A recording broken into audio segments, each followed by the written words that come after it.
ಶ್ರೀ ಗುರು ಬಸವಲಿಂಗಾಯ ನಮಃ. ಮೋಕ್ಷವನ್ನು ನಾ ಬಯಸೆ ವಿಶ್ವಮೂರ್ತಿಯೇ ಬಸವ, ಜಂಗಮದ ಸೇವೆಯೇ ನನಗೆ ಪರಮ ಸಾಕ್ಷಾತ್ಕಾರ. ಜಗದಲೇಸಿದುವೆ ನನ್ನ ಬಾಳಿನ ದಾರಿಯು, ಜನರ ಜಾಗೃತಿಯೇ ಈ ಜೀವದ ಉಸಿರು. ಸಕಲ ಜೀವಾವಳಿಗೆ ಲೇಸನ್ನೇ ಬಯಸಿ ಮನುಕುಲಕ್ಕೆ ಕಲ್ಯಾಣದ ಮಾರ್ಗವ ತೋರಿರುವ ವಿಶ್ವಗುರು, ಇಷ್ಟಲಿಂಗ ಜನಕ, ಲಿಂಗಾಯತ ಧರ್ಮಗುರು, ಭಕ್ತಿ ಭಂಡಾರಿ, ಪ್ರಜಾಪ್ರಭುತ್ವದ ಜನಕ,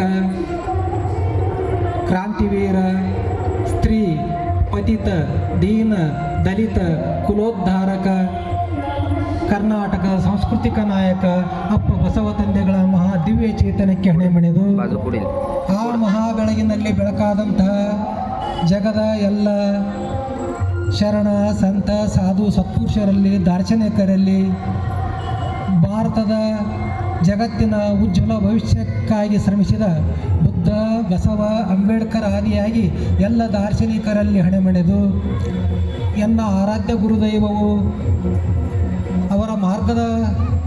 ಅವರ ಮಾರ್ಗವೇ ನನ್ನ ಜೀವನದ ದಾರಿಯಾಗಿ ಇಟ್ಟುಕೊಂಡಂಥ ಮನುಗೂಳಿಯ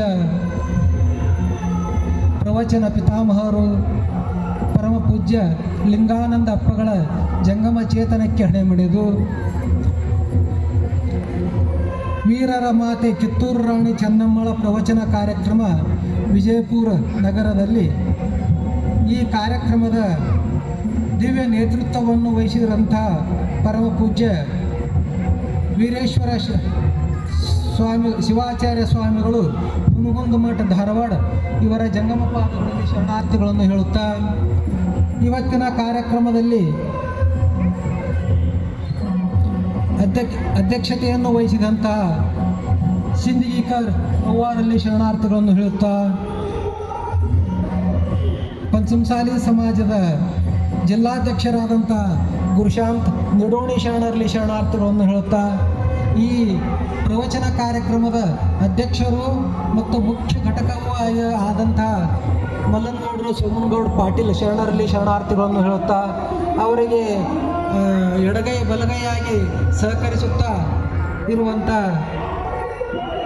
ಸಿದ್ದರಾಮ್ ಸರ್ ಬಿರಾದಾರ್ ಶರಣರಲ್ಲಿ ಶರಣಾರ್ಥಿಗಳನ್ನು ಹೇಳುತ್ತಾ ಈ ಪಾವನ ವೇದಿಕೆಯ ಮೇಲೆ ಚೆನ್ನಮ್ಮ ತಾಯಿಯ ವೇಷವನ್ನು ಧರಿಸಿ ಆಸೀನರಾದಂಥ ಮುದ್ದು ಮಗುವಿಗೆ ಶರಣಾರ್ಥಿಗಳನ್ನು ಹೇಳುತ್ತಾ ಈ ಕಾರ್ಯಕ್ರಮದಲ್ಲಿ ದಿವ್ಯ ಸಾನ್ನಿಧ್ಯವನ್ನು ಅಂದ್ರೆ ಎಲ್ಲ ಉಪಸ್ಥಿತಿಯನ್ನು ಕಣಿಸಿದ ಎಲ್ಲ ತಾಯಂದಿರಲ್ಲೇ ಶರಣಾರ್ಥಿಗಳನ್ನು ಹೇಳುತ್ತಾ ಈ ಕಾರ್ಯಕ್ರಮದಲ್ಲಿ ಭಾಗಿಯಾದಂಥ ಎಲ್ಲ ಶರಣರೇ, ಶರಣೆಯರೇ, ಮುದ್ದು ಮಕ್ಕಳೇ, ಶರಣೋ ಶರಣಾರ್ಥಿ, ಶರಣೋ ಶರಣಾರ್ಥಿ.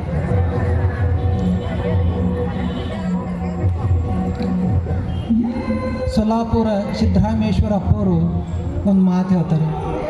ತಾ ಮಾಡಿದ ಹೆಣ್ಣು ತನ್ನ ತಲೆಯನ್ನೇರಿತ್ತು, ತಾ ಮಾಡಿದ ಹೆಣ್ಣು ತನ್ನ ತೊಡೆಯನ್ನೇರಿತ್ತು, ತಾ ಮಾಡಿದ ಹೆಣ್ಣು ಬ್ರಹ್ಮನ ನಾಲಿಗೆಯನ್ನೇರಿತ್ತು, ತಾ ಮಾಡಿದ ಹೆಣ್ಣು ನಾರಾಯಣನ ಎದೆಯನ್ನೇರಿತ್ತು. ಇದು ಕಾರಣ ಹೆಣ್ಣು ಹೆಣ್ಣಲ್ಲ, ಹೆಣ್ಣು ರಕ್ಕಸಿಯಲ್ಲ, ಹೆಣ್ಣು ಸಾಕ್ಷಾತ್ ಕಪಿಲ ಸಿದ್ಧ ಮಲ್ಲಿಕಾರ್ಜುನ. ಬಸವಣ್ಣನವರು ಬರೋಕ್ಕಿಂತ ಮುಂಚೆ ಹೆಣ್ಣು ಅಂದರೆ ಬಹಳ ಕನಿಷ್ಠವಾಗಿ ನೋಡುವಂಥ ಒಂದು ಪದ್ಧತಿ ಇತ್ತು. ಇಡೀ ಮನುಕುಲದಲ್ಲಿ ಅರ್ಧ ಭಾಗ ಇರುವಂಥ ಹೆಣ್ಣು ಮಕ್ಕಳಿಗೆ ಯಾವುದೇ ಥರನಂಥ ಸ್ವಾತಂತ್ರ್ಯ ಇರಲಿಲ್ಲ, ಹೊರಗೆ ಬರೋಂಥ ಒಂದು ವ್ಯವಸ್ಥೆ ಇದ್ದಿಲ್ಲ, ಶಿಕ್ಷಣ ಹಕ್ಕಿಲ್ಲ, ಒಂಥರ ಗಾಣದೆತ್ತಿರ್ತಾರೆ, ದುಡ್ಕೊಂಡು ಮಾಟು ಮತ್ತು ಕೆಟ್ಟ ಪದ್ಧತಿಗಳು, ವಿವಾಹ ಪದ್ಧತಿ ನಿಷೇಧ, ಬಾಲ್ಯ ವಿವಾಹ ಮಾಡೋದು, ಆಮೇಲೆ ಗಂಡ ಸತ್ತು ಬಿಟ್ಟರೆ ಅವ್ರಿಗೆ ಆಕಾರವನ್ನೆಲ್ಲ ವಿಕಾರ ಮಾಡೋದು, ಶಿಕ್ಷಣ ಇಲ್ಲ, ಹೊರಗಡೆ ಹೋಗಂಗಿಲ್ಲ, ನಗಂಗಿಲ್ಲ, ಭಾಳ ಅದೊಂದು ಹೆಣ್ಣಿನ ಬದುಕು ಅಂತಂದರೆ ಜನಪದ ಸಾಹಿತ್ಯದಲ್ಲಿ ಹೇಳ್ತಾರೆ, ಹೆಣ್ಣಾಗರೆ ಯಾಕೆ ಹುಟ್ಟಿದ್ಯಾ ಅನ್ನೋಂಥ ಒಂದು ಪರಿಸ್ಥಿತಿ ಅಂತ ಭಾಳ ಕೆಟ್ಟದಂಥ ಪರಿಸ್ಥಿತಿ ಇತ್ತು. ಬಸವಣ್ಣನವರ ಕೃಪೆಯಿಂದಾಗಿ ಈಗ ಜಗತ್ತಿನಲ್ಲಿ ಏನಾದರೂ ತಾಯಂದಿರು ಎದೆ ಎತ್ತಿ ತಲೆ ಎತ್ತಿ ಜಗತ್ತಿನಲ್ಲಿ ವ್ಯವಹರಿಸ್ತಾ ಇದ್ರೆ ಅದಕ್ಕೆಲ್ಲ ಬಸವ ತಂದೆಗಳ ಕೃಪೆನೇ ಕಾರಣ ಅಂತ ಹೇಳ್ಬೋದು. ಬಸವಣ್ಣನವ್ರ ನಂತರ ರಾಜಸ್ಥಾನದೊಳಗೆಲ್ಲ ಮೀರಾ ತಾಯಿಯವರು ಬಂದರು. ಹಿಂಗೆ ಬೇರೆ ಬೇರೆ ತಾಯಂದ್ರು ಬಂದರು. ಆ ಮೀರಾ ತಾಯಿಯವರು ಮಹಾರಾಣಾ ಪ್ರತಾಪ್ ಸಿಂಹರ ಚಿಕ್ಕಮ್ಮ ಅವರು ಅವರು ಪರಮಾತ್ಮನಲ್ಲಿ ಭಕ್ತಿ, ಅನನ್ಯವಾದ ಭಕ್ತಿ. ಕೃಷ್ಣ ಕೃಷ್ಣ ಕೃಷ್ಣ ಕೃಷ್ಣ ಅಂತ ಭಜನೆ ಮಾಡ್ಕೊತ ಹೊರ ಬಂದರು. ಅವರು ಭಾಳ ಈ ರಜಪೂತ ಸಮುದಾಯದವರು ಮತ್ತು ರಾಜರು ಹಂಗೆ ಹೊರಗೆ ಹೋಗ್ಬಾರ್ದು, ಇದು ಮಾಡಬಾರ್ದು, ನೀ ಹಿಂಗೆ ಹೆಣ್ಮಕ್ಳು ಮನೆ ಬಿಟ್ಟು ಹೊರಗೆ ಹೋಗ್ಬಾರ್ದು, ನಮ್ಮ ಇದ್ರೊಳಗೆ ಘೋಷಾ ಪದ್ಧತಿ ಐತೆ ಹಿಂಗೆಲ್ಲ ಅಂದಾಗ ಅವಾಗ 12ನೇ ಶತಮಾನದಲ್ಲಿ 400 ವರ್ಷ ಹಿಂದೆ 12ನೇ ಶತಮಾನದೊಳಗೆ ಇಂಥ ಪ್ರಧಾನಮಂತ್ರಿಗಳು ಹಿಂಗೆಲ್ಲ ಕೆಲಸ ಮಾಡ್ಯಾರ.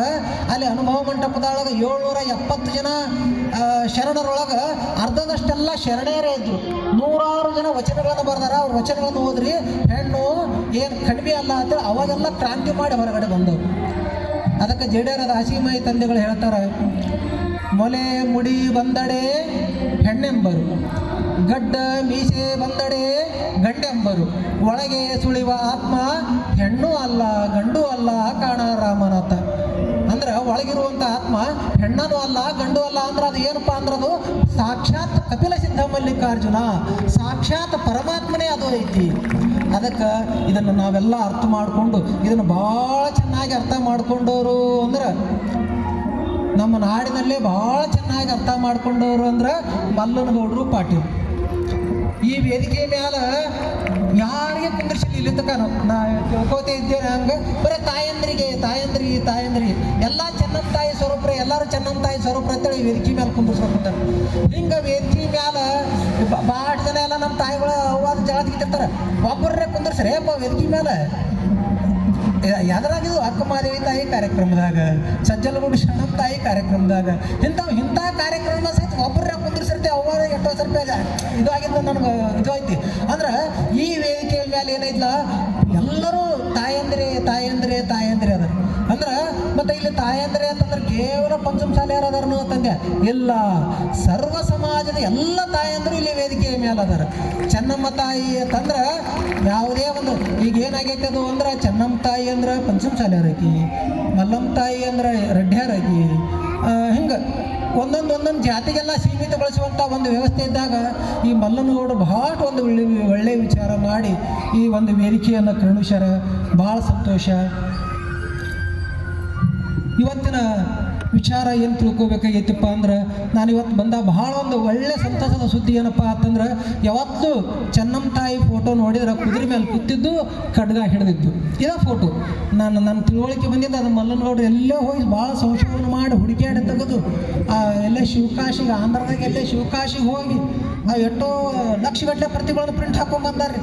ಹಾಕೊಂಡ್ಬಂದು ಏನು ಅರ್ಧ ಅದಾವ ಏನು ನಾನು ಇನ್ನೊಂದು ಎಷ್ಟೋ ಅದಾವ ಮನ್ಯಾಗ ಅವ್ರ ಫೋಟೋಗಳು ಮಾಡಿಸಿ ಗ್ಲಾಸ್ ಹಾಕಿ ಹಂಚುದೆ ಹಿಂಗೆ ಮಾಡಿ ಆ ಚೆನ್ನಮ್ಮ ತಾಯಿ ಫೋಟೋ ಅಂದ್ರೆ ಕತ್ತಿ ಹಿಡ್ದಂಥದ್ದು ಕುದುರೆ ಮೇಲೆ ಕೂತಂಥದ್ದು ಫೋಟೋ ಇದು. ಆದ್ರೆ ಇಲ್ಲಿ ನೋಡಿದೆ ಇದು ಯಾರು ಫೋಟೋ ಅಂತಂದ ನಮ್ಮ ಬುದ್ಧಿಯರು ಹೇಳಿದ್ರು, ಇಲ್ಲ ಚೆನ್ನಮ್ಮ ತಾಯಿ ಇಷ್ಟಲಿಂಗ ಪೂಜೆಯನ್ನು ಮಾಡುವಂಥ ಫೋಟೋ ಐತಿದು ಅಂದರು. ಭಾಳ ಸಂತೋಷ ಆಯಿತು. ಚೆನ್ನಮ್ಮ ತಾಯಿ ಅವರು ಇಡೀ ಜೀವನದೊಳಗೆ ಕರ್ತವ್ಯ ಕಲಿಯುವಾಗ ಮತ್ತು ಬ್ರಿಟಿಷರ ಜೊತೆ ಯುದ್ಧ ಮಾಡುವಾಗ ಒಂದು ತಿಂಗಳು ಮಾತ್ರ ಅವ್ರು ಕತ್ತಿ ಹಿಡ್ದಾರ. ಆಮೇಲೆ ಯುದ್ಧ ಕಲಿಯುವಾಗ ಅವಾಗ ಹಿಡ್ದಾರ.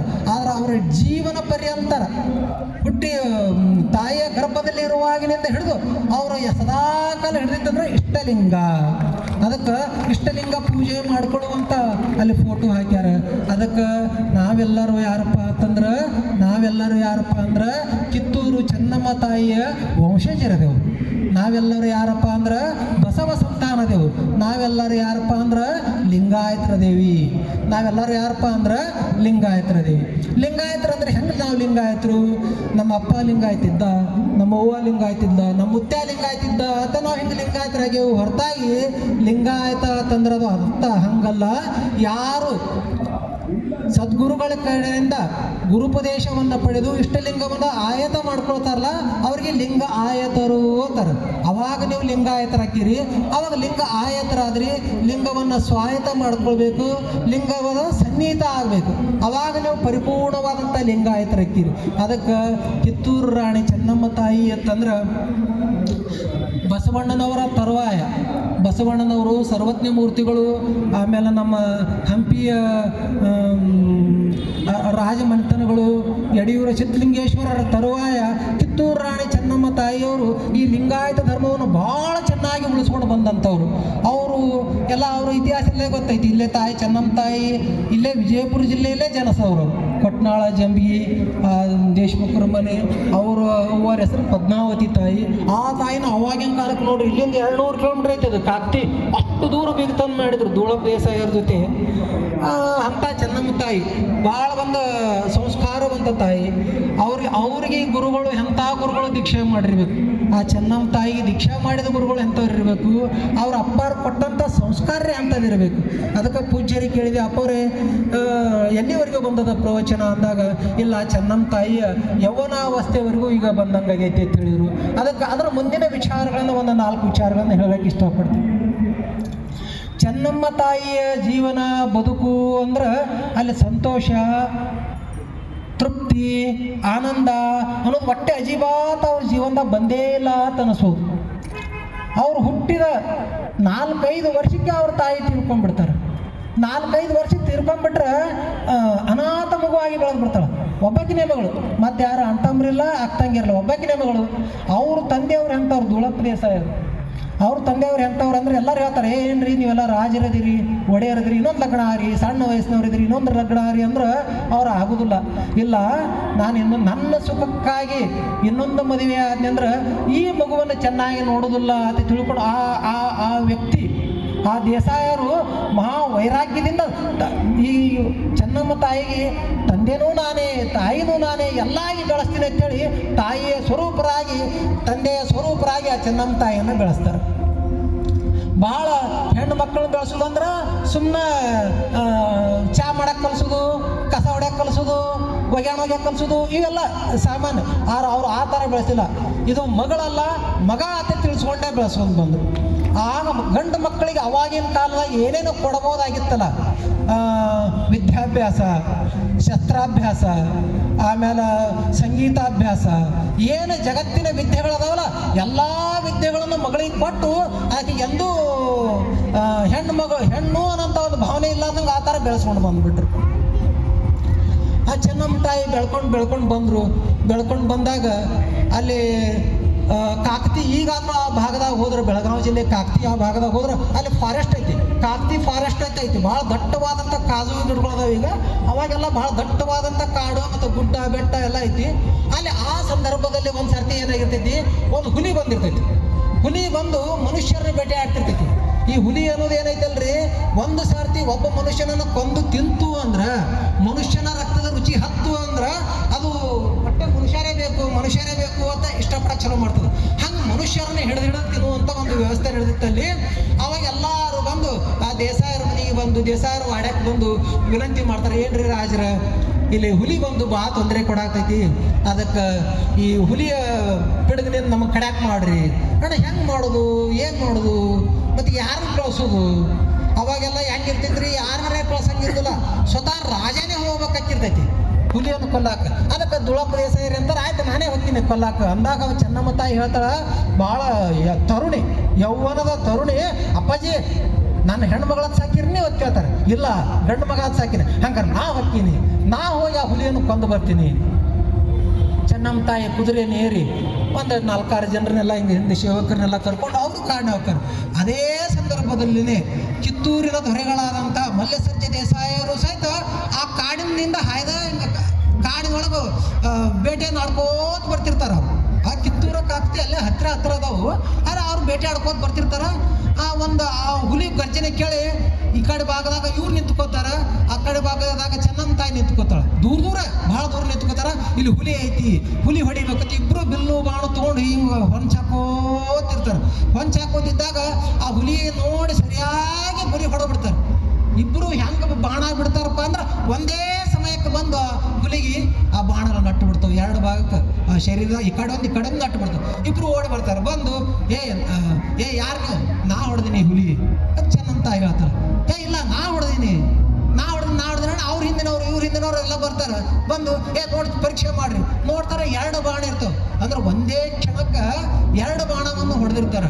ಅವಾಗ ಅಂತಾರೆ ಸರಿ ಹಂಗಾರ ಮತ್ತೆ ಹೆಂಗೆ ನೋಡ್ದು. ಅವಾಗ ಈ ಮಲ್ಲಸರ್ಜಿ ದೇಸಾಯಿ ಇರ್ತಾರೆ, ಆಯ್ತು ನೀ ಹೆಣ್ಮಕ್ಳು ಇಷ್ಟು ಧೈರ್ಯ ಇಟ್ಟು ಗಟ್ಟಿದಿ ಅಂದ್ರೆ ಭಾಳ ಚಲೋ, ನೀ ಯಾರ ಮಗಳು ಏನಂತ ಕೇಳ್ತಾರೆ. ನಾವು ಇಂಥವ್ರು ತಾವ್ಯಾರು ತಡನ ನಾ ಮಲ್ಲ ಸರ್ಜಿ ದೇಸಾಯಿ ಕಿತ್ತೂರದ ದೊರೆಗಳು ಹಣ್ಣೆ ಆಕೆ ತಾಯಿ ಚೆನ್ನಮ್ಮ ತಾಯಿನ ಹಚ್ಕೊಂಡು ಇದು ಮಾಡ್ತಾಳೆ. ಇಲ್ಲ ನೀವೇ ಹುಲಿ ಬೈರಿರ್ತಾರೆ. ಅವಾಗ ಅವ್ರು ರಾಜನ ಏನಂತಾರೆ, ಇಲ್ಲ ಇಲ್ಲ ನಾ ಗಣಮಾಗ ಹೊಡಿದು ಹೊಡೆದಲ್ಲ ತಾಯಿ, ನೀ ಹೊಡೆದಿಲ್ವಾ ಇದು ಬಾಳದು ನೀನಾ ಎತ್ತೇಳ ಆ ಹುಲಿಯನ್ನು ಪಟ್ಕೆ ಕಳಿಸ್ತಾರೆ. ಕಾಂತಿ ಅರಮನೆಗೆ ಹುಲಿ ಬರ್ತೈತಿ. ಇವರು ರಾಜರೆಲ್ಲ ತಮ್ಮ ಅರಮನೆ ಕಿತ್ತೂರು ದೊರೆಗಳು ಹೊಕ್ಕಾರ. ಕಿತ್ತೂರಿನ ಮಲ್ಲ ಸರ್ಜ ದೇಸಾಯರು ಈಗಾಗಲೇ ಮದುವೆ ಆಗಿರ್ತೈತಿ. ಮದುವೆಯಾಗಿ ಒಂದು 8-10 ವರ್ಷ ಆಗಿರ್ತೈತಿ ಅವ್ರಿಗೆ. 8-10 ವರ್ಷ ಆದರೂ ಅವ್ರಿಗೆ ಮಕ್ಕಳಾಗಿರೋದಿಲ್ಲ. ರುದ್ರಮ್ಮ ತಾಯಿ ಅವರ ಹೆಂಡತಿ ಮಕ್ಕಳಾಗಿರೋದಿಲ್ಲ. ಈ ಚೆನ್ನಮ್ಮ ತಾಯಿಯ ರೂಪ, ಯೌವನ, ಆಕೆ ಚಾಕಚಕ್ಯತೆ, ಆ ತಾಯಿಯ ಮಾತಿನ ಶೈಲಿ, ಆ ರಾಜ ಗಾಂಭೀರ್ಯ ಅದು ನೋಡ್ತೀರಿ ಗಿಮ್ಮತ್ತಿರ್ತೈತಿ. ಈಕಿನ ಮದುವೆ ಆದ್ರೆ ಚಲೋ ಆಗ್ತೈತಿ, ಮದುವೆ ಆದ್ರೆ ಚಲೋ ಆಗ್ತೈತಿ. ಯಾರ ಮುಂದೆ ಹೇಳೋದ್ರಿ? ಮನ್ಯಾಗರೆ ಹೇಳ್ತಿದಾಳ ರುದ್ರಮ್ಮ ತಾಯಿ. ಅವರು ಒಂದು ದೊಡ್ಡ ದೇಶಗತಿ ಮಂದಿ ತಂದವ್ರು ಅದಾರ. ಹೇಳ್ತಿದಾಳ ಮತ್ತೆ ಹೆಂಗೆ ಹೇಳೋದು? ಅಲ್ಲಿ ನಗರ್ಗೆ ವ್ಯಸನ ಹತ್ತದು. ಎಲ್ಲ ವ್ಯಸನದೊಳಗೆ ಹೆಣ್ಣಿನ ವ್ಯಸನ, ಗಂಡಿನ ವ್ಯಸನ ಭಾಳ ಕೆಟ್ಟದು. ಆ ವ್ಯಸನ ಹತ್ತಿ ಊಟ ಅರ್ಧ ಮಾಡಿದ, ನಿದ್ದೆ ಅರ್ಧ ಮಾಡಾಕತ್ತ, ಹಿಂಗೆ ರಾಜಸರ ಆಕತ್ತ. ಮತ್ತು ಅದು ಫಸ್ಟ್ಗೆ ಎಲ್ಲ ಗೊತ್ತಾಗೋದು ಯಾರು? ರಾಣಿಗೆ ಗೊತ್ತಾಗೋದು. ಸರಿಯಾಗಿ ಊಟ ಮಾಡೋಲ್ರು, ನಿದ್ದೆ ಮಾಡೋಲ್ರು, ಸರಿಯಾಗಿ ಮಾತಾಡಿಸೋಲ್ರು. ಹಿಂಗ್ಯಾಕೆ ಕೇಳಿದ್ರು ಕೇಳನೆ. ಆ ಒಂದು ದಿವಸ ರುದ್ರಮ್ಮ ತಾಯಿ ರಾತ್ರಿ ಗಟ್ಟಿ ಕೇಳ್ತ, ಏನಾಯ್ತು ಹೇಳ್ರಿ? ನಾನು ನನ್ನ ಪ್ರಾಣ ಇರದ ನಿಮ್ಮ ಸಲಹೆ, ನೀವು ನಿಮ್ಗೆ ಏನು ಚಿಂತೆ ಅಂತ ಹೇಳ್ರಿ. ನನ್ನ ಪ್ರಾಣಾರೆ ಕೊಟ್ಟು ನಿಮ್ಮ ಚಿಂತೆ ಬಗೆಹರಿಸ್ತೀನಿ, ನೀವು ಒಳಗೆ ಇಟ್ಕೊಂಡು ಕರಗಬೇಡ್ರಿ ಹೇಳನೆ. ಇಲ್ಲ ನಂದೊಂದು ವಿಚಾರ ಇತ್ತು, ಏನು ಹೇಳ್ರಿ? ಆವಾಗ ಮಲ್ಲ ಸರ್ಜಿ ದೇಸಾಯಿ ಹೇಳ್ತಾರೆ, ಹಿಂಗೆ ಹೋಗಿದ್ದೆ, ಹಿಂಗೆ ಇದು ಆಯಿತು, ಹಿಂಗೆ ನೋಡಿನಿ. ಮತ್ತು ಹಿಂಗೆ ದುಳಪ್ಪ ದೇಸಾಯರ ಮಗಳು ಚೆನ್ನಮ್ಮ ಮತ್ತೆ ಭಾಳ ಚಂದದಾಳ, ಆಕೆ ನಾ ಲಗ್ನ ಆಗ್ಬೇಕತ್ ಮಾಡೀನಿ ಅಂತ. ಅಣ್ಣ ಆಕೆ ಹೇಳ್ತಾಳ, ರುದ್ರಮ್ಮ ತಾಯಿ ಅವ್ರ ಥರ. ಹೌದಾ, ಆಯಿತು ವಿಚಾರ ಮಾಡೋಣ ತಂದ್ಕೆ ಗಪ್ಪ ಆಗಿಬಿಡ್ತಾರೆ. ಗಪ್ಪ ಹಾಕೊಂಡು ಇವರು ರಾಜಾಗೊಂಥರ ಚಿಂತೆ. ಹೆಂಡತಿ ಮುಂದೆ ಹೇಳೋಲ್ರಿ, ನಾ ಇನ್ನೊಂದು ಲಗ್ನ ಹಾಕಿನಿ ಅಂತ ಹೇಳೋದು. ನಾ ಏನು ಮುಂಜಾನೆ ಅದೇನು ಮಂದಿ ಕುಡಿಸ್ತಾಳೋ ಏನು, ಅವ್ರ ಅಪ್ಪ ಅವು ಕರೆಸ್ತಾಳೋ, ಏನು ಜಗಳ ಹತ್ತೈತೋ ಅನ್ನೋ ಚಿಂತೆ ಒಳಗಿರ್ತಾರೆ. ಬೆಳಗ್ಗೆ ಎದ್ದು ರುದ್ರಮ್ಮ ತಾಯಿಯವರು ಸ್ನಾನ, ಪೂಜೆ, ಲಿಂಗಾರ್ಚನೆ ಎಲ್ಲ ಮುಗಿಸ್ಕೊಂಡು ಸೀದಾ ಮಠಕ್ಕೆ ಹೋಗ್ತಾರೆ. ಕಲ್ಲು ಮಠಕ್ಕೆ ಹೋಗ್ತಾರೆ. ಕಲ್ಲು ಮಠಕ್ಕೆ ಹೋಗಿ ಗುರುಪಾದೇಶ್ವರ ಸ್ವಾಮಿಗಳಿಗೆ ಹೋಗಿ ನಮಸ್ಕಾರ ಮಾಡಿ ನೋಡನೆ, ಯಾಕೋ ಲಘು ಬಂದು ಅಂದ್ರೆ ದಿವಸ ಚೆನ್ನಮ್ಮ ತಾಯಿ ಬರೋ ಟೈಮ್ 9 ಮೇಲೆ, ರುದ್ರಮ್ಮ ತಾಯಿ 9 ಮೇಲೆ ಬರ್ತಿರ್ತಾಳೆ. ಅಂದ್ರೆ ಬೆಳಿಗ್ಗೆ ಪೂಜೆ, ಪ್ರಸಾದ, ಬಂದವರು ಅಲ್ಲಿದ್ದವ್ರಿಗೆಲ್ಲ ಪ್ರಸಾದ ಮಾಡಿಸೋದು, ಗಂಡಗೆ ಪ್ರಸಾದ ಮಾಡಿಸಿ ಹಿಂಗೆ ಬರ್ತಿರ್ತಾರೆ. ಹೆಂಗೆ ನೋಡ, ಇಲ್ಲ ತಮ್ಮ ಜೊತೆ ಮಾತಾಡ್ಬೇಕಾಗಿತ್ತು. ಏನು ಹೇಳ್ರಿ? ಇಲ್ಲ ನಮ್ಮ ಮನೆಯವ್ರು ಹಿಂಗೆ ವಿಚಾರ ಮಾಡ್ಯಾರ, ಅದಕ್ಕೆ ನಿಮ್ಮ ತಕ್ಕ ಬಂದೀನಿ. ಅಲ್ಲ ನಿನ್ನ ವಿಚಾರ ಏನೈತಿ ಹೇಳು? ನಿಮ್ಮ ಮನೆಯವ್ರು ಹಂಗೆ ಗಣಮಗದ ನಾವು ಬೇಕಾದ ವಿಚಾರ ಮಾಡ್ತಾನೆ, ನಿನ್ನ ವಿಚಾರ ಏನೈತಿ ಹೇಳುವ? ಅಣ್ಣ ಇಲ್ಲ, ನನಗೂ ಆ ಚೆನ್ನಮ್ಮನ ನಮ್ಮ ಸೌತಿಯಾಗಿ, ನಮ್ಮ ತಂಗಿಯಾಗಿ ಮನೆಗೆ ಕರ್ಕೊಳಕ್ಕೆ ನನಗೆ ಇಷ್ಟ ಐತಿ ಅಂತ ನೋಡ ಚಪ್ಪಾಳೆ ಹೊಡಕತ್ತ ನೋಡಿದೆ, ಇಷ್ಟ ಐತಿ ಅಂತ ಹೇಳಿದೆ. ಆಯ್ತು ಸರಿ, ಹಂಗಾರ ಏನು ಮಾಡೋದು? ನೀನು ಸಂಪೂರ್ಣವಾಗಿ ಈಗ ನಾಳೆ ಬರುವಂಥ ಸೊಸೆಯನ್ನು ಸೌತಿ ಹತ್ತು ನೋಡ್ಲಾರ್ದೇನೆ ನಿನ್ನ ಹೆತ್ತ ಮಗಳಾಗಿ, ನಿನ್ನ ತಂಗಿಯಾಗಿ ನೋಡ್ಕೊತೀನಿ ಅಂದ್ರೆ ನಾವು ಮುಂದೆ ವಿಚಾರ ಮಾಡ್ತೀನಿ ಅಂತ ಗುರುಗಳು ಹೇಳ್ತಾರೆ. ಆಯ್ತು ಗುರುಗಳೇ, ನೀವು ಮುಂದಿನ ಕೆಲಸ ಮಾಡ್ರಿ ಅಂದಾಗ ಗುರುಗಳೇ ಸ್ವತಃ ಹೋಗ್ತಾರೆ ಕಾಕ್ತಿ ಊರಿಗೆ ಹೋಗಿ ಮತ್ತು ವಾಡ್ಯಕ್ಕೆ ಹೋಗಿ ಎಲ್ಲ ಬೆಟ್ಟಕ್ಕರ ದೇಸಾಯರಿಗೆ ಬೆಟ್ಟಾಗ ಅವ್ರೆಲ್ಲ ಏನು ಉಪಚಾರ ಮಾಡ್ತಾರೆ. ಗುರುಗಳಿಗೆಲ್ಲ ಉಪಚಾರ ಅದೆಲ್ಲ ಆದ್ಮೇಲೆ, ಇಲ್ಲ ಗುರುಗಳೇ ತಾವು ಭಾಳ ಮೇಲೆ ಈ ಕಡೆ ಬಂದಿರಿ, ಏನು ವಿಚಾರ ಅಂತ ಕೇಳಿದಾಗ ಅವಾಗ ಪ್ರಸ್ತಾವನೆ ನೀಡ್ತಾರೆ. ಹಿಂಗೆ ನಿಮ್ಮ ಮಗಳಿಗೆ ಹುಲಿ ಹೊಡೆದಾಳತ್ತ. ಹೌದ್ರಿ ಹೊಡೆದಾಳ, ಆ ಕಿತ್ತೂರು ಅರಸರು ಅವತ್ತು ಬಂದಿದ್ರಂತ, ಯಾರು ಬಾಂಡ್ ನಟಿದ್ದು ಹಂಗೆಲ್ಲ ಹೇಳ್ತಾರೆ ಅವರು. ಅದಕ್ಕೆ ಅವತ್ತೊಂದು ಇದು ಆಗೈತಿ, ಕಿತ್ತೂರು ದೊರೆಗಳು ಅವ್ರು ಮನಸ್ಸು ಮಾಡ್ಯಾರ, ನಿಮ್ಮ ಮಗಳ ಮೇಲೆ ಮನಸ್ಸು ಮಾಡ್ಯಾರ. ಅದಕ್ಕೆ ನೀವು ದಯಮಾಡಿ ನಿಮ್ಮ ಮಗಳನ್ನ ಹಿಂಗೆ ಕಿತ್ತೂರು ಮಲ್ಲ ಸರ್ಜಿ ದೊರೆಗಳಿಗೆ ಕೊಡಬೇಕು ಅಂತ ಇವರು ಪ್ರಸ್ತಾವನೆ ನೀಡ್ತಾರೆ. ಅದನ್ನು ನಾ ಹೆಂಗೆ ಹೇಳಕ್ಕೆ ಹೋಗಲಿ? ನನ್ನ ಮಗಳಿಗೆ ನನ್ನ ಜೀವನದೊಳಗೆ ಹಿಂಗೆ ಮಾಡುವತ್ತೆಂದು ಕೇಳಿಲ್ಲ, ಹಿಂಗೆ ಆಗುವತ್ತೆಂದು ಹೇಳಿಲ್ಲ. ನಾನು ಆಕೆ ಇಚ್ಛಾ ಪ್ರಕಾರಕ್ಕೆಲ್ಲ ಬೆಳೆಸ್ಕೊಂಡು ಬಂದೀನಿ. ಈ ವಿಷಯದಾಗ ಆದರೂ ಸಹಿತ ನಾನು ಚೆನ್ನಮ್ಮನ ಕೇಳ್ತೀನಿ, ಚೆನ್ನಮ್ಮ ಏನು ಹೇಳ್ತಾಳೆ ನೋಡೋನು. ಅದು ಮತ್ತು ಮರಿಗೆ ಹೋಗಿ ಯಾಕೆ ಕೇಳೋದು? ಗುರುಗಳೇ ಇದ್ದೀನಿ, ಗುರುಗಳು ನಿಮ್ಮ ಮುಂದೆ ಕರ್ಕೊಳ್ತಾರೆ, ಚೆನ್ನಮ್ಮ ಬಾ ಕಣ ಬರ್ತಾಳೆ ಚೆನ್ನಮ್ಮ ಬರೋಣ. ಮತ್ತು ಗುರುಗಳು ಒಂದು ಪ್ರಸ್ತಾವನೆ ತಂದಾರ ಹಿಂಗೆ. ಮತ್ತು ಅಲ್ಲಿ ಬ್ಯಾಟಿ ಆಡಕ್ಕೆ ಹೋದಲ್ಲಿ ನೋಡೋದಲ್ಲಿ ಮಲ್ಲ ಸರ್ಜಿ ದೊರೆಗಳನ್ನು ನೀನು ನೋಡಿನಿ ಅಪ್ಪಾಜಿ. ಮತ್ತು ಅವ್ರ ಬಗ್ಗೆ ನಿನ್ಗೆ ಏನು ಅಭಿಪ್ರಾಯ? ಭಾಳ ಶೂರದಾರ, ವೀರದಾರ, ಚಂದದಾರ, ಒಂದೆರಡು ಏನೋ ಮಾತಾಡ್ತಾಳೆ. ಅದಕ್ಕೆ ಅವ್ರು ನಿನ್ನ ಲಗ್ನ ಆಗ್ಬೇಕಂತ ಮಾಡ್ಯಾರ. ಚೆನ್ನಮ್ಮ ತಾಯಿ ನಾಚ್ಕೊಂಡು ಒಳಗೆ ಹೋಗ್ಬಿಡ್ತಾಳೆ. ಅಷ್ಟೇ ಹೆಣ್ಮಕ್ಳ ನಾಚಿಕೆ ಅದು ಒಪ್ಪಿಗೆ ಸೂಚನೆ ಆಯಿತು. ದುಳಪ್ದೆ ಸರ್ ಆಯಿತು ಸರಿ ಹಾಕೋಲ್ಯಾಕ ನೀವು ಇದು ಮಾಡಿರಿ ಹೋಗಿ ಹೇಳ್ರಿ ನಮ್ಮ ಒಪ್ಪಿಗೆ ಐತಿ, ನಮ್ಮ ಮಗಳು ಒಪ್ಪಿಗೆ ಐತಿ, ನಮ್ಮ ಒಪ್ಪಿಗೆನೇ ಐತಿ ಹೇಳ್ರಿ ಅದನ್ನ. ಅವಾಗ ಮುಂದೆ ಅವರೆಲ್ಲ ಈಗೇನು ಪದ್ಧತಿ ಇದಾವಲ್ಲ, ಹಣ್ಣು ಸಕ್ಕರೆ ಹಾಕುವುದು ನೋಡುವುದು, ಆಮೇಲೆ ಏನೇನೇ ಕಾರ್ಯಗಳದಾವಲ್ಲ ಎಲ್ಲ ಕಾರ್ಯಗಳನ್ನು ಮುಗಿಸಿ ಕಿತ್ತೂರು ರಾಣಿ ಚೆನ್ನಮ್ಮನ ಕಿತ್ತೂರಿನ ಮಲ್ಲ ಸಜ್ಜ ದೊರೆಗಳಿಗೆ ಎರಡನೇ ಹೆಂಡತಿಯಾಗಿ ಬರ್ತಾವೆ. ಎರಡನೇ ಹೆಂಡತಿಯಾಗಿ ಬಂದಾಗ ಆ ಪೂರ್ಣ ಮದುವೆಯನ್ನೆಲ್ಲ ನಿಂತ್ಕೊಂಡು ಮಾಡಿದವರು ರುದ್ರಮ್ಮ ತಾಯಿಯವರು. ನಿಂತ್ಕೊಂಡು ಮಾಡಿ ಇಡೀ ಜೀವನದಲ್ಲಿಯೇ ರುದ್ರಮ್ಮ ತಾಯಿಯವರು ಎಂದೂ ಇಸ್ಕಿ ಸಮೃದ್ಧಿ ಈಗ ನನಗೆ ಜಿದ್ದ ನನಗೆ ವರಮ ಎಂದು ನೋಡೋರಲ್ಲ, ಅಷ್ಟೊಂದು ಅನ್ಯೋನ್ಯವಾಗಿ ಆ ತಾಯಿಯನ್ನು